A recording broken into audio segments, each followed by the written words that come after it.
नमस्कार, स्वागत है आपका। आप देख रहे हैं मूल निवासी दस्तक। मैं हूं आपके साथ विनोद कुमार देव। बढ़ते हैं मुख्य खबरों की तरफ।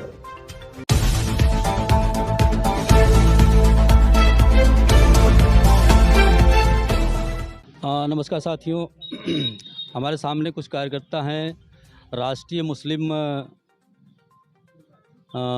मुस्लिम मोर्चा के नेशनल वर्किंग प्रेसिडेंट माननीय चांद मोहम्मद साहब। आइए जानते हैं कि क्या कुछ वो राष्ट्रीय मुस्लिम मोर्चा को लेकर के, इस संगठन को लेकर के समाज में क्या कुछ करना चाहते हैं। तो आइए समझते हैं, आइए देखते हैं कि क्या कुछ वो बोलते हैं। सर, परिचय दे देंगे? मैं चांद मोहम्मद, राष्ट्रीय कार्यकारी अध्यक्ष राष्ट्रीय मुस्लिम मोर्चा। अच्छा सर, ये राष्ट्रीय मुस्लिम मोर्चा, क्या मकसद है सर इस संगठन का? राष्ट्रीय मुस्लिम मोर्चा मुसलमानों का राष्ट्रीय स्तर का समाजी तंजीम है और मुसलमानों के अंदर समाजी और सियासी बेदारी पैदा करने के लिए पूरे मुल्क में काम करता है। और अभी राष्ट्रीय मुस्लिम मोर्चा भारत के 14 राज्यों में राष्ट्रीय मुस्लिम मोर्चा का स्टेट लेवल का नेटवर्क है और 7 से 8 राज्यों में 10 से 15% जो है डिस्ट्रिक्ट लेवल तक जो है राष्ट्रीय मुस्लिम मोर्चा का फैलाव हो चुका है। और राष्ट्रीय मुस्लिम मोर्चा के जरिए भारत में जो नफरतवादी विचारधारा है या नफरतवादी तंजीमों के जरिए लगातार मुसलसल तौर पे अगर हम बात करें, इस्लाम और मुसलमानों को निशाना बनाना, और निशाना ही नहीं बल्कि इस्लाम के खिलाफ प्रोपोगंडा करके भारत की एक बड़ी आबादी जो ओबीसी SC ST की है उसका रिलीजियस बेस पे ध्रुवीकरण करना, पोलराइजेशन करना, और पोलराइज करके जो अल्पसंख्य लोग हैं यानी माइक्रो लेवल की जो माइनॉरिटी है वो रूलर बन जाती है, हुक्मरान बन जाती है। तो उसके पीछे खास तौर से जो एक आइडियोलॉजी है, नफरतवादी विचारधारा है या नज़रियात है, उस नज़रियात की वजह से बड़े पैमाने पे इस देश के मजलूमों का नुकसान हो रहा है। और इस देश में ओबीसी SC ST माइनॉरिटी को सेग्रीगेट करने वाली वो विचारधारा है और उसके पीछे RSS की ताकत काम कर रही है और ज़मीनी सतह पे उसके कई नतीजे देखने को हमें मिल रहे हैं। और आज उस नफरतवादी विचारधारा का ज़मीनी सतह पे इस कदर जो है नतीजे देखने को मिलते हैं कि बसों में, ट्रेनों में अगर सफ़र करते हुए कभी मुसलमानों की माम लिंचिंग की जाती है, कभी लव जिहाद के नाम पर मुस्लिम नौजवानों का कत्ल किया जाता है। तो ये आम घटनाएं लगातार मुसलमानों के साथ घट रही हैं। तो उसके पीछे RSS की विचारधारा है और वो नफरतवादी विचारधारा है। अभी 2018 के जून महीने में खास तौर से एक घटना घटी तबरेज़ अंसारी के साथ झारखंड में, और उनकी लिंचिंग की गई। और लिंचिंग करने के बाद वहाँ के स्थानीय पुलिस इकाइयों ने NCR दर्ज किया और NCR में चार्जशीट फाइल किया कि तबरेज़ अंसारी ने चोरी की। बहुजन क्रांति मोर्चा के राष्ट्रीय संयोजक मान्यवर पवन मेश्राम साहब और राष्ट्रीय मुस्लिम मोर्चा के जरिए पूरे भारत में माम लिंचिंग को लेकर आंदोलन किया गया। गोरखपुर में हम लोग माननीय दिलीप गौतम जी के साथ उस आंदोलन का हिस्सा थे, जहां 500 से 600 से ज़्यादा संख्या में विद्यार्थी थे गोरखपुर यूनिवर्सिटी के और दूसरे डिग्री कॉलेजेस के। तो उस आंदोलन को लेकर जब हम लोग सड़कों पर उतरे तो वहाँ के SP हमारे आंदोलन को रोकने के लिए आगे आए और उन्होंने सवाल किया कि आप लिबास से तो पढ़े लिखे मालूम पड़ते हैं, लेकिन मुझे बड़ा अफसोस है कि आप एक चोर की हिमायत में प्रोटेस्ट कर रहे, आंदोलन कर रहे हैं। मैंने SP साहब को कहा कि थोड़ी देर के लिए आपकी ही बात को मैं तस्लीम कर लेता हूं कि तबरेज़ अंसारी चोर थे और भीड़ ने एक चोर को पकड़ा और चोर जानकर बिजली के पोल से उन्हें बांध दिया, ये बात समझ में आती है। और चोर जानकर बिजली में के पोल से बंधे हुए उस शख्स को, तबरेज़ अंसारी को, बेरहमी के साथ पीटा, ये भी बात समझ में आती है। लेकिन अगर तबरेज़ अंसारी एक चोर होते और पकड़ी हुई भीड़ एक चोर को पकड़ी होती और भीड़ एक चोर की पिटाई कर रही होती तो बार बार जय श्री राम और जय हनुमान के नारे नहीं लगवाती। जय श्री राम जय हनुमान के नारे लगवाना ये साबित करता है कि पकड़ी हुई भीड़ ने एक चोर को नहीं पकड़ा था, बल्कि एक मुसलमान को, एक बेगुनाह इंसान को पकड़ा था। और बार बार जो है जय श्री राम जय हनुमान के नारे लगवाने वाली जो भीड़ थी वो RSS और बजरंग दल की थी। और उसके सोशल मीडिया से जब हम लोगों ने आंकड़े निकालकर अपने IT सेल के जरिए SP को दिए, SP खामोश हो गया। कलेक्ट्रेट तक हमारा प्रोटेस्ट था, हम लोगों ने प्रोटेस्ट किया, ज्ञापन किया। तो उसमें बड़े पैमाने पे मॉब लिंचिंग के मामले को लेकर, मुसलमानों के इशूज़ को लेकर राष्ट्रीय मुस्लिम मोर्चा संघर्ष करता है, सड़क पर उतरकर लड़ाई लड़ता है। सीएनआरसी के मसले में बहुजन क्रांति मोर्चा, जो भारत का सबसे बड़ा आज बहुजनों का संगठन है, और उसके नेतृत्वकर्ता मान्यवर वामन मेश्राम साहब के नेतृत्व में 29 जनवरी 2020 को सीएनआरसी पर भारत बंद किया गया।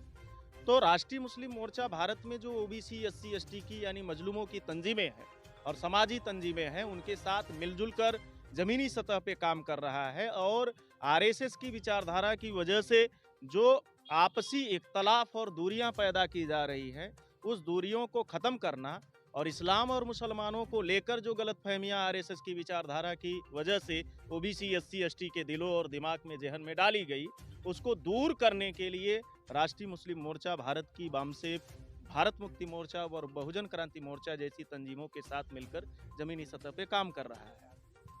सर, आज़ादी के बाद देश में अनुसूचित जाति और जनजाति की कंडीशन तो ठीक हुई है थोड़ा, लेकिन आज़ादी के बाद मुसलमानों की स्थिति बहुत ज़्यादा अनुसूचित जाति से भी खराब हो गई है। क्या कारण रहा है इसका? इसके पीछे लंबे समय से कॉन्स्परेंसी की गई, और इसके पीछे 3.5% यूरेशियन नस्ल के लोग शामिल थे, जिन्होंने भारत को तोड़ने का काम किया। और भारत को एक बार नहीं तोड़ा, वक्त दर वक्त उन्होंने कई बार तोड़ा। और इसके पीछे भारत की ही नहीं, दुनिया की यहूदी ताकतें लगी थी। इसलिए कभी उन्होंने अफगानिस्तान तोड़ा, कभी तिब्बत, कभी म्यांमार, कभी भूटान, कभी पाकिस्तान, कभी बांग्लादेश तोड़ा। भारत को एक बार यहूदियों ने नहीं तोड़ा, बल्कि कई बार 3.5% यूरेशियाई यहूदियों ने तोड़ा, क्योंकि वो जानते थे कि अगर भारत में ईमान, इत्तेहाद, मसावात की मानने वाली आबादी, अगर बड़ी आबादी अगर भारत में रही, तो भारत में जालिमों का निज़ाम नहीं होगा। ये 3.5% जो विदेशी नस्ल के यूरेशियन लोग हैं, इनका निज़ाम नहीं होगा, बल्कि भारत में जो है इंसाफ और इंसानियत और ईमान और इत्तेहाद को मानने वाले लोगों का निज़ाम होगा। ये बातें जो इंसानियत पसंद लोग नहीं है या इंसानियत परस्त लोग नहीं हैं, उनको ये बातें हजम नहीं हुई, इसलिए उन्होंने भारत को तोड़ने का काम किया। और भारत को तोड़कर उन्होंने भारत के मुसलमानों की 3 लीडरशिप खत्म कर दी। पॉलिटिकल लीडरशिप, सोशल लीडरशिप और इंटेलेक्चुअल लीडरशिप खत्म कर दी। यानी समाजी, सियासी और समझदार लोगों की क़यादत भारत के मुसलमानों को, भारत को तोड़कर बांटकर जो यहूदी नस्ल के लोगों ने किया, वो ख़त्म कर दिया। जिसकी वजह से 75 साल से भारत का मुसलमान, हम ऐसा कह सकते हैं, लीडरलेस मेजॉरिटी में कांग्रेस के लोगों ने भारत को तोड़कर तब्दील किया। जिसका खामियाजा आज ये है कि सच्चर कमीशन की रिपोर्ट हो, चाहे गोपाल सिंह पैनल की रिपोर्ट हो, चाहे 2013 में कुंडू कमीशन की रिपोर्ट आई, इसने पूरी तरह से खुलासा किया कि भारत में मुसलमानों की हालात एससी एसटी से भी बदतर है। और ये काम कांग्रेस और बीजेपी ने मिलकर किया, बारी बारी से किया, और इसमें कांग्रेस ने इसकी जमीन तैयार की। नहीं तो ब्रिटिश हुकूमत में, गुलाम भारत में 33% नौकरियों में मुसलमान हुआ करता था, आज 1.5% है। 33% ज़्यादा लिटरेट था आज के मुकाबले जो मुसलमान है, जिसकी वजह से आज मुसलमानों की तालीमी हालात, जो ग्रेजुएट की बात करें तो 2.75%, यानी 2.75% ही भारत में मुसलमान ग्रेजुएट है। हायर एजुकेशन में अभी बीजेपी ने इतनी बड़ी साजिश की, मौलाना आज़ाद के नाम से फेलोशिप दी जाती थी पीएचडी स्कॉलरों को, उसको अभी हाल ही में बीजेपी ने बैन किया। तो ये मुसलमानों के बच्चों को मुख्य धारा से जोड़ने के लिए और हायर एजुकेशन यानी उच्च तालीम के दायरे से उन्हें वंचित करने के लिए अभी ये कोशिश कांग्रेस बीजेपी के लोगों के द्वारा मिलकर की गई। तो इससे मुसलमानों की भागीदारी कम हुई। जो मुसलमान लैंड लॉट हुआ करते थे, कांग्रेस रूलिंग पार्टी रही, उसने मुसलमानों को लैंडलेस किया। आज 64% भारत के जो मुसलमान हैं वो जीएस जमीनों पर और बंजर जमीनों पर गुजारा कर रहे हैं। तो इसके पीछे कांग्रेस और बीजेपी दोनों जिम्मेदार हैं। दोनों रूलिंग पार्टियां की सोच एक है, एक सॉफ्ट है, एक हार्ड है। तो शासन प्रशासन में इनके प्रतिनिधित्व को लेकर के संगठन के पास क्या रणनीति सर? शासन प्रशासन को लेकर हम लोग लोकतंत्र में खासतौर से जिसकी जितनी संख्या भारी उसकी उतनी भागीदारी, और भारत का संविधान भी संख्या के आनुपातिक प्रतिनिधित्व को, भागीदारी को स्वीकार करता है। फंडामेंटल राइट में आर्टिकल 15(4) और 16(4) में राज्य के अधीन सेवाओं में पर्याप्त पिछड़े वर्गों को प्रतिनिधित्व देय होगा। सरकारें आज चाहे तो माइनॉरिटी कमीशन का गठन करा के, जैसे सच्चर कमीशन का गठन हुआ, सच्चर कमीशन की सिफारिशों ने कि भारत के मुसलमानों को स्पेशल मुख्यधारा से जोड़ने के लिए आरक्षण दिया जाए, ऐसी तायद किया, वकालत किया, लेकिन रूलिंग पार्टियों ने मुसलमानों को शासन प्रशासन में भागीदारी देने की पॉलिसी पर काम नहीं किया, बल्कि सच्चर कमीशन की रिपोर्ट को डस्टबिन में डाल दिया। और हमारे कौम के सो कॉल्ड जो लीडर हैं, वो हमारी भागीदारी बढ़े, वो जिन भी पॉलिटिकल संगठनों का हिस्सा है, उन पॉलिटिकल संगठनों में अपनी बात, हिस्सेदारी और भागीदारी की नहीं करते हैं। और वो इसलिए नहीं करते क्योंकि वो पोजीशन है, जो लीडर आज मुसलमानों के हैं, जो फेस हैं, वो पोजीशन है, पावर नहीं है। अगर पावर होते तो आज मुसलमानों की हालात नहीं होती। इसके लिए मुसलमानों के अंदर जमीनी सतह पे बेदारी पैदा हो, और बेदारी पैदा होगी तो जमीनी सतह से मुसलमानों की एक बड़ी आबादी जो जुल्म के खिलाफ लड़ने वाली है, जद्दोजहद करने वाली है और इंसाफ और हक की लड़ाई लड़ने वाली है। लेकिन आज अफसोस के साथ कहना पड़ता है कि भारत की एक बड़ी आबादी मुसलमानों की है, लेकिन वो अपने ऊपर हो रहे जुल्म के खिलाफ भी बोलने लायक हालात में नहीं है। तो इसके पीछे कहीं न कहीं वजह है कि हमारे अंदर जो कमियां खामियां आई, अपने कमियों खामियों को भी दुरुस्त करने की ज़रूरत है। इसके लिए गांव-गांव तरबियती कैंप लगाने की ज़रूरत है। तो संगठन तो प्रतिनिधित्व देना चाहता है उनको, इस तरीके से आप बता रहे हैं कि जो प्लान आपके पास है, सच्चर कमीशन और ये सारे कमीशन की आपने बात किया, बट शासन का जो प्रतिनिधित्व है, कहा जाता है कि वो ईवीएम से वोट ट्रांसफ़र किसी और को कर करके प्रतिनिधि दूसरे को बना दिया जा रहा है। और एक तरीके से ये कहा जाए कि आज का जो पार्लियामेंट है वो फर्जी वोट पे बना हुआ पार्लियामेंट है, ऐसा कहा जा सकता है। और जो संसद आज बैठे हुए हैं, जो सांसद उसमें जाके बैठे हैं, वो फर्जी वोटों के आधार पे जा कर के बैठे हैं। वोटिंग ईवीएम मशीन के वोट ट्रांसफ़र हुए इसलिए जाकर बैठे हुए हैं। इस समस्या से कैसे निजात आप संगठन पाएगा? इसके लिए जो अभी पहल करनी चाहिए कि दुनिया के जितने विकसित देश हैं, वहाँ ईवीएम मशीनें बैन हैं। जिन देशों ने ईवीएम मशीन का आविष्कार किया, वहाँ अपने यहाँ चुनाव में इस्तेमाल लाना ईवीएम को बैन कर दिया। और ईवीएम भारत के लोकतंत्र के लिए खतरा है। वोट का अधिकार संविधान में है, लेकिन ईवीएम लाकर उन्होंने व्यवहार में ख़त्म कर दिया, क्योंकि हमारे लोगों के अंदर वोट के प्रति यानी मताधिकार को लेकर जिम्मेदारी नहीं थी, चेतना नहीं थी। जब ये समझ धीरे धीरे बढ़ी और लोगों के अंदर ये सोच पैदा हुई कि वोट हमारा, राज तुम्हारा, नहीं चलेगा, तो इन कांग्रेस बीजेपी के लोगों ने मिलकर आपसी तालमेल बनाकर ईवीएम लाया। कहा ईवीएम हमारा, वोट तुम्हारा, खूब चलेगा। ईवीएम के द्वारा वोट के वैल्यू को भारत में आज शून्य कर दिया गया है, जीरो कर दिया है। और ईवीएम, हम ऐसा कह सकते हैं, आधुनिक भारत में मनुवादियों की मनुस्मृति है। ये सारे अधिकारों को निगलने वाला एक तंत्र है, जिसको ऑपरेट इस देश में चंद मुट्ठी भर जो हुक्मरान है वो करते हैं। यही वजह है कि चुनाव में बड़े पैमाने पे ईवीएम मशीनों को लेकर, कभी ईवीएम मशीन होटल में पकड़ी जाती है, कभी हाईवे के किनारे फेंकी मिलती है, तो कभी जो है ईवीएम मशीन के आंकड़ों में हेरा फेरी होती है। मुख्य निर्वाचन अधिकारी के चुनाव की प्रक्रिया संपन्न होने के बाद जितना वोट ऑफ परसेंटेज पड़ता है, काउंटिंग में वोट ऑफ परसेंटेज ज़्यादा निकलता है। तो ये बातें साबित करता है कि ईवीएम के जरिए भारत में फ्री, फेयर और ट्रांसपेरेंट तरीके से इलेक्शन संभव नहीं है। और उसकी लड़ाई भारत में एक ही शख्स लड़ रहा है, वो मान्यवर वामन मेश्राम जी।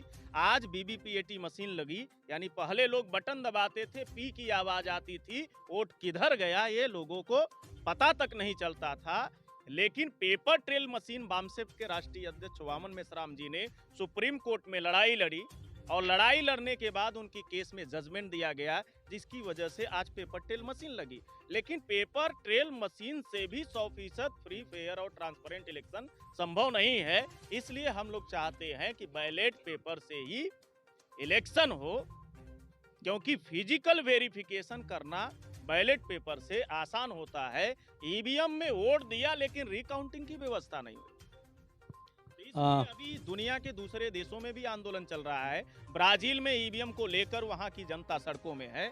अगर ये लोकतंत्र को खत्म करने वाला तंत्र ईवीएम तंत्र है, तो इसको खत्म करने के लिए पूरे भारत में जो ओबीसी, एससी, एसटी, माइनॉरिटी के लोग हैं, बहुसंख्य के लोग हैं, इनके अंदर अगर इनके अधिकारों के प्रति चेतना अगर पैदा कर दी जाए तो जन आंदोलन होगा।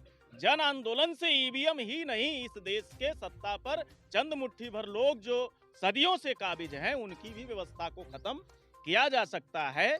तो राष्ट्रीय मुस्लिम मोर्चा और तमाम जो सामाजिक संगठन है वो जन आंदोलन की तैयारी कर रहे हैं भारत में। सर, मूल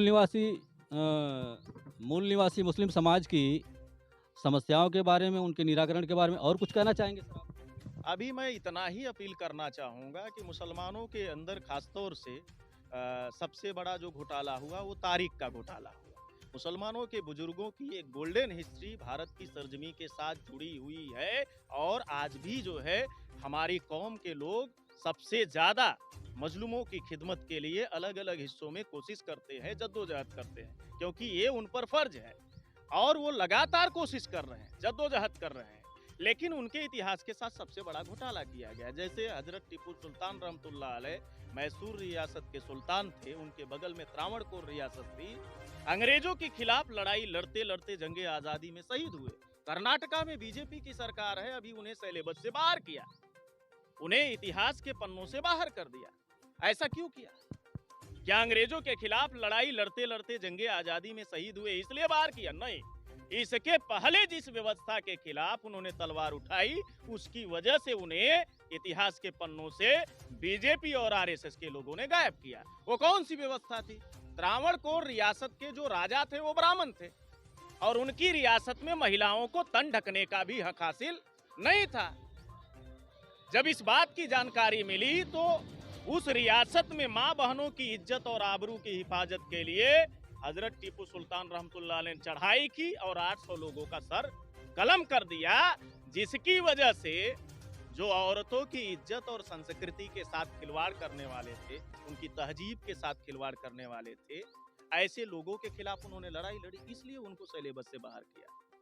भारत के आंदोलन में चाहे ज्योतिराव फूले हों, डॉक्टर बाबा साहब अम्बेडकर हों, हर मोड़ पे मुसलमानों का साथ रहा है।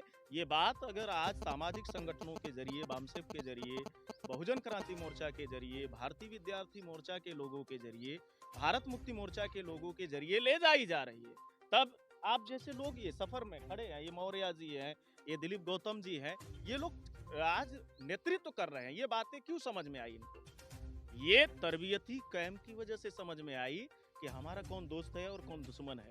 ये इतिहास ही इस बात की समझ पैदा कर सकता है और इस समझ को पैदा करने के लिए पूरे भारत में मैं मुसलमानों को ये अपील करना चाहता हूँ कि मजलूमों के हक और हिमायत के लिए हमारे बुजुर्गों ने कोशिश किया, जद्दोजहद किया, उनकी तारीखों को जानने की ज़रूरत है, समझने की ज़रूरत है। मुसलमानों को तो ये भी नहीं पता है कि भारत की पहली मुस्लिम महिला शिक्षिका है कौन।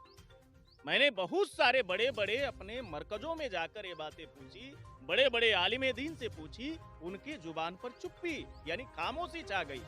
भारत की पहली मुस्लिम महिला शिक्षिका माँ फातिमा शेख है और मैं धन्यवाद देना चाहता हूँ बामसेफ के मूवमेंट को, मान्यवर बावन मेश्राम साहब को और उनके साथ काम करने वाले तमाम ओबीसी, एससी, एसटी के पढ़े लिखे कर्मचारी, अधिकारी और बुद्धिजीवियों को धन्यवाद देना चाहता हूँ।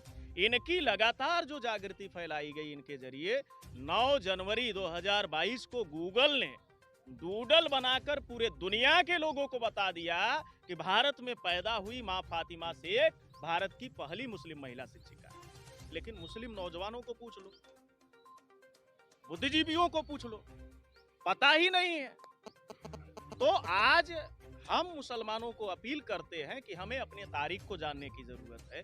ओबीसी, एससी, एसटी के साथ भारत के मुसलमानों का डीएनए का रिश्ता है, तारीख के बुनियाद पर, और सबसे बड़ा जो रिश्ता है वो डीएनए का रिश्ता है। डीएनए बदला नहीं जा सकता, पीढ़ी दर पीढ़ी डीएनए एक ही रहता है।